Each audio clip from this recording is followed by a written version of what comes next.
In 2008, my mother greeted me at Washington Dulles International Airport holding a large sign containing an even larger Spanish obscenity. This is the story of that sign and what we in news can learn from her mistake. This coming up is me in 2008. As you can tell, I'm studying abroad in Spain. A tough semester for me, 6 months on the beach in Alicante, Spain. And the bad news is, with something like this, it has to end. And after 6 months, I do fly home. I fly back to the States, and my mother's thinking, well, you know, my son's been in Spain for a couple months. I'd like to greet him at the airport with a big sign in Spanish, something that says, "Welcome back, my big boy." The only problem being, my mother doesn't speak Spanish. My mother's actually terrible with languages. If you've ever been to a foreign country and seen a sign that got mistranslated, this was outside a Chinese bathroom, by the way. If you've ever seen a mistranslated sign, you'll know what I'm talking about in terms of my mother's language skills. So she decides she wants to go a different route. She turns to someone she can trust, and that person is my little brother Sam. The good news is my little brother Sam speaks Spanish. The bad news is my little brother Sam is very, very evil. He is extremely evil. He loves messing with the rest of my family. So the first thing that we should learn all from my mother's mistake, please ask yourselves, are my sources evil? Ask yourself this all the time. And if you find that your sources are evil, and my little brother is one of those sources, you should ask yourself a very important second question, which is, can I find a second source that can verify this information? And in this case, yes, Google Translate could have easily translated "welcome back, my big boy" into Spanish, and I wouldn't be telling you this story today. She didn't do that, though. She took my brother's advice, and that was a mistake from her part. Meanwhile, I'm coming back from Alicante, Spain. It's a long trip. I'm very jet-lagged, and I'm carrying a lot of luggage, and I don't sleep on the flight, and I get to Dulles, and I'm walking down the hallway, and there at the end of the hallway is my entire family, and I see them ahead. Actually, that's not entirely true. My family's pretty loud. You hear them before you see them.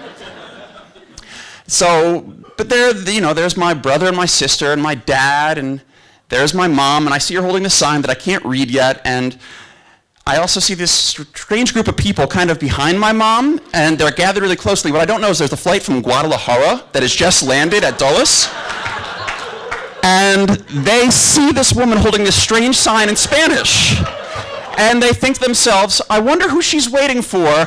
Let's wait and find out. And my mother is holding this giant sign with the Spanish obscenity, and she is jumping up and down, and she is screaming my name, and she is crying hysterically.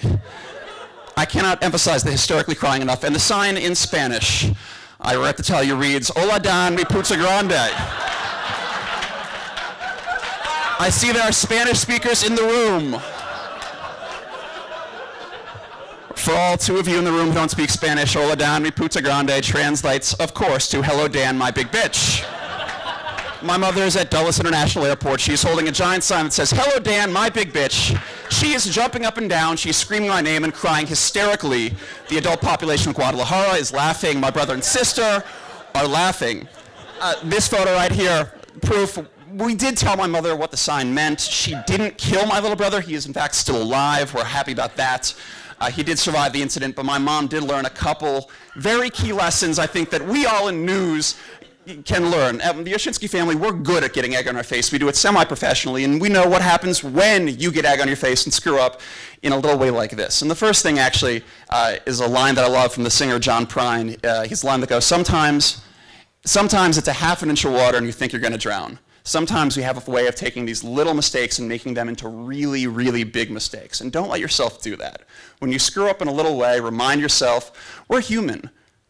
And it's going to tell you in a second, we're human. We get to screw up. We get to mess up. None of us are above screwing up. And that's a really good thing, especially for the Oshinsky family, because again, we screw up all the time.